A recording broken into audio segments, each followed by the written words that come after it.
Hi folks.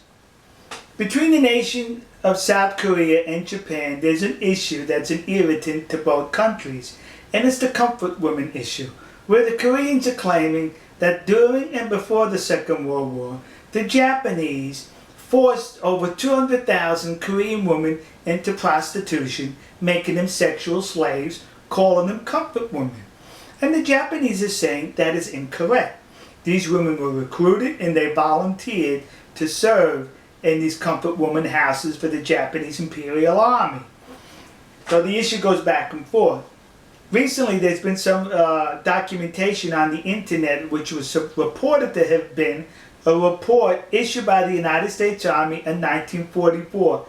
The war was still going on in 1944, where the Army, the United States Army, interviewed some of these comfort women, and it was determined that these comfort women were not forced by the Japanese, but were recruited.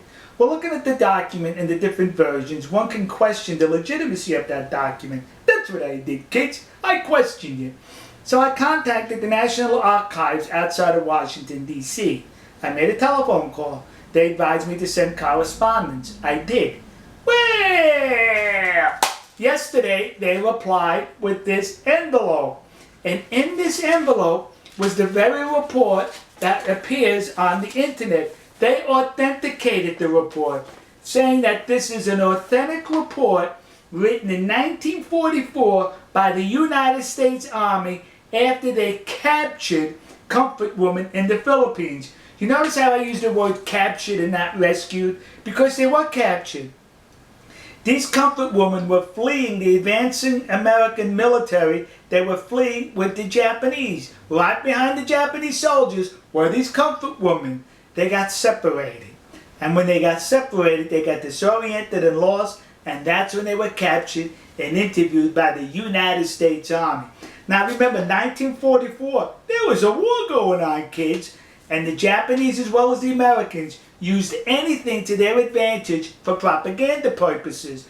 So now the Americans captured these comfort women, these prostitutes who worked in concubines for the Japanese army, and it would have been easy for the American army to say, they were forced into prostitution. You see how nasty the Japanese are? But no, they could not say that because it would have been a lie. So the American army in this report reported the truth that these women volunteered, they were recruited, and the Japanese army did not terrorize the Korean peninsula by extracting 200,000 women at force. If there was 200,000 comfort women, they were recruited and they were well paid for their services. But what's interesting about this report is, it mentions in this report that these women were not pretty by Japanese or Caucasian standards. They weren't pretty. In other words, the United States Army is saying these women were ugly.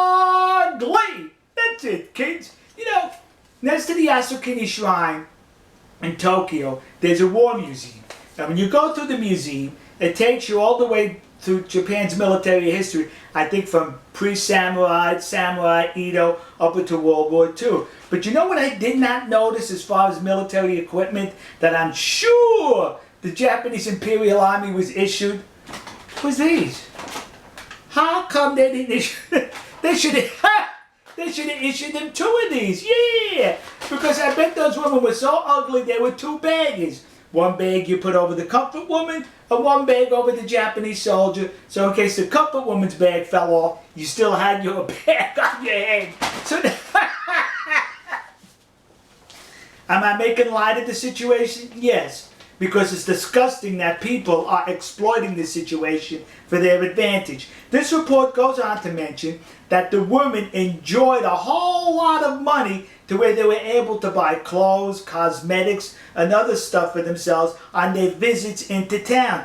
Sexual slaves can do that? Sexual slaves make that kind of money? Some women were even allowed to go back home after they paid their debt off. Sexual slaves can do that?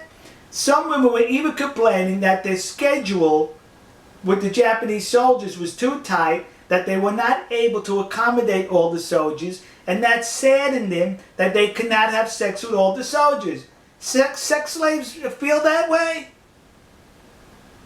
The report also goes on to mention that these comfort women engaged in sports with the Japanese soldiers. They went on picnics. They went to entertainment. They went to parties with these Japanese soldiers. Sex slaves do that? They were recruited, according to this report, by the United States Army in 1944. So the discussions ended right here. We got proof that they were being recruited and were recruited. Now listen to me.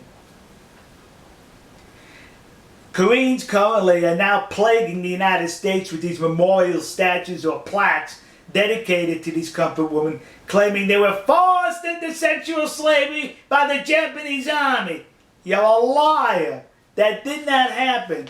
I'd rather call you a liar than the United States Army in World War II, who would have definitely used it for propaganda had it been the other way around. But they told the truth that these comfort women were recruited. So to the community of Nassau County, Long Island, New York, that community in New Jersey, and those idiots in Detroit who put up these memorials, you were suckered in by the comfort women hucksters. And to those dopes in the city council in Glendale, California, who recently approved to put up a statue to the comfort woman, the one that exists across the street from the Japanese embassy in Seoul, South Korea. When you put that statue up, would you do me a favor and be accurate?